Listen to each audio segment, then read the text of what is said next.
Hey guys, welcome back to the channel. It's been less than a month when I published my last episode on the MMR growth. Just a quick reminder, last month we crossed the threshold of 2000 MRR, and I made a goal for the end of December to cross the mark of 2500 MMR. So in this video, I'm going to show you and share with you what has happened during that month, how we have achieved that, and if you're interested, sit down, relax, and keep watching. So, we were hoping to get to 2500 MMR by the end of December, but that goal wasn't met right on time. It was met the week after. So after we turned to the next year, 2020, that's where we met this goal. There are several factors which we didn't anticipate would be at play. The first factor was seasonality. November and December are the years where usually are very slow for lots of merchants, except people who are actually selling the gifts, like Amazon, eBay, Walmart. And we thought that since our business is related to e-commerce, we could also benefit from some growth in these 2 months. But it turns out it was actually at a standstill. It was really slow. The emails the signups weren't that active. The traffic was pretty slow, and all in all, it was just a big disappointment. So my forecast to go to this level was a little bit ungrounded. So we took this into consideration. So next year we will not be planning December as a busy month for merchant growth. Instead, we'll be stuffing money on the side, be more protective, and more repositioning our marketing budgets towards January. Second factor that happened is lower churn for the customer unsubscription, or when the people downsize their plans or unsubscribe.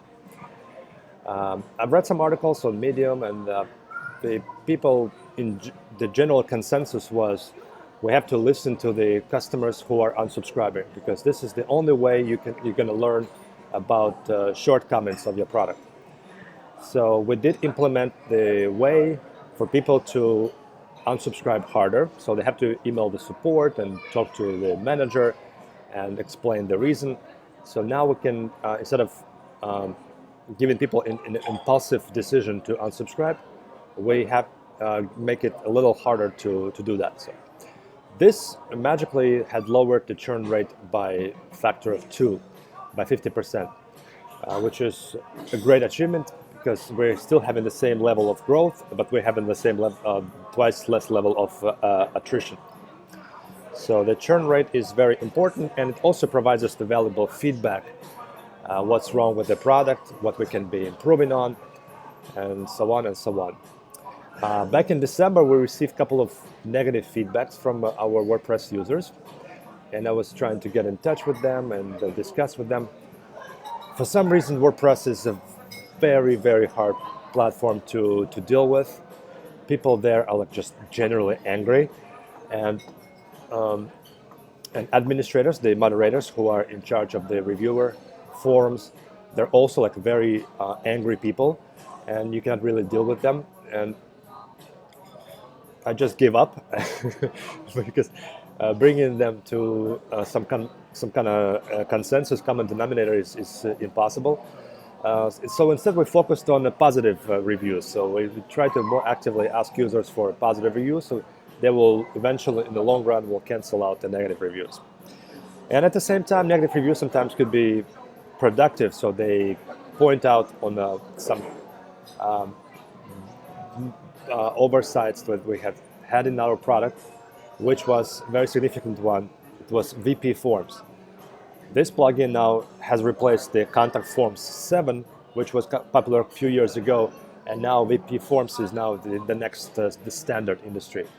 So thanks to the negative feedback, we were able to listen to this feedback and fix the bug with that forms.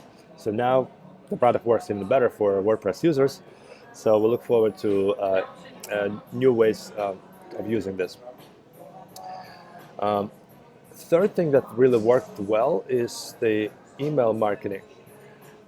November, December, we sent out a lot of coupons, promotions, 50% off, 60% off, like 70% off, like just subscribe, just try the product and then see how well it works for your firm. So we did send out a lot of emails, and the end result is these emails really badly convert into sales, because if you are bringing a free customer, he's a free customer, right? He doesn't want to pay any money. He's a free customer. And then bringing this free, trying to convert this customer in your funnel from free to a dollar customer, just pay you $1. It seems to be like an impossible task. So no matter how many coupons we sent, the conversion rate was really, really slow, really little. And these customers, in the end of the day, they were like a very insecure. So they didn't really stay for long with us. So they tried the product, they paid little, and then they just run away. So in the end of the day, if you do the mathematics, when you spend money on the neural machine translation API, and you're selling your product for less, right, with a deep discount, you're actually losing money. So this is not a sound business practice. So coupons, I think, is a very sensitive issue. So you have to really use them wisely. You're not going to boost your sales. You can probably only lower your profit. That's your bottom line. And the fourth thing we really well implemented, in my opinion, is the blogging and content writing. As you know, finding some quality writers in English language is very difficult, especially in technical industry. But luckily, I'm in charge of the very large pool of the linguists and the freelancers, and I probably will going to publish a new video on how I was doing the HR campaign, in order to find out of the thousands and thousands of unskilled and irrelevant people, a few good ones. So blogging was effective because we did focus on some not as frequent keywords, but they're still like very target keywords for our industry. So we were producing the articles and then distributing them on Facebook, on Twitter, on Medium, and LinkedIn. LinkedIn has a good feature because you can have also followers on LinkedIn, and you can also have a feature to publish your article, and this article becomes accessible to indexing. So Google can discover this article, index it, and bring traffic to it. So that was a very powerful feature to use. Now let's switch to what hasn't worked for us in this last 1 or 2 months when we've reached this goal. First disappointment is the organic traffic. I hired the PR firm, the search engine optimization firm. They were sort of promising you the results. They say like, we're gonna bring you backlinks, we're gonna bring you mentions, you will have referrals, blah blah blah. So it all sounds good in theory, but in the end of the day, you spend money, but you're not getting any results from that. So organic is a little slow. I don't think it's gonna work right away, but I'm still remaining optimistic that we have to still invest into organic positioning, write up more content, and just be more patient and build more visibility, more backlinks. Second disappointment is hiring the PR firm. I will not disclose their name, not to harm their reputation, because my original idea was to gain some mentions from publications, from some blogs, and instead of doing the outreach myself, which is very time consuming, I hired the PR firm to do that for us. And the guy said, yeah, we're gonna do this, we're gonna do that. He sounded intelligent and optimistic about our project, but in the end of the day, 2 months later, when we hired him in November, now it's January, 2 months later, just excuses, no publications, no nothing.